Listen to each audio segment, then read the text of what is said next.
Hello, folks. My name is Andy Hatcher, and I'd like to present to you my book and build idea for The Island of the Skog by Stephen Kellogg.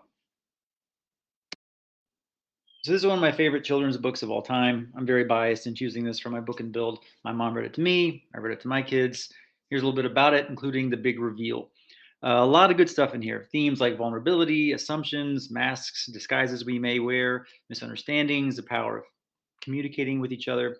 It's a story about mice fleeing the usual persecution, cats, anything bigger than them. They get a boat, they sail away, they get lost, stumble across this deserted island, and they decide to come into this island with cannons blazing. So the mice know there's a skog on this island, but they have no idea what a skog is. And after they land, they begin to see these large tracks. Then their ship vanishes, and they hatch a plan for capturing what they assume is this very scary skog. Long story short, after a couple attempts, their plan works. But then they discover that the skog actually isn't so scary at all. It's actually this little guy down here underneath all this cloth. And then they have this line that's one of my favorites ever. If only we talk to each other, the mice and this skog. I got the idea for this book and build from a potato book character project my son did. So underneath all that cloth over here in our rendition of a skog is an actual potato. So for ours, it got to this inner versus outer layer, which is what the book and build would become. We see this on TV now with the Masked Singer, the show Dance Monsters.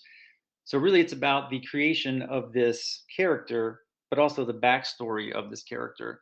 And you're answering this question: why would someone disguise themselves? The book and build has two parts then. There's the inner character, the inner entity, whether it's a potato, could be a Lego figure, maybe popsicle stick figure, clay, Play-Doh, you could color it with magic markers. That's what's on the inside. And then the outer layer would be the costume or the mask or the disguise.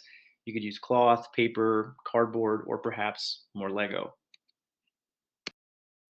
In terms of applications, I think this book and build has that hands-on makerspace aspect to it.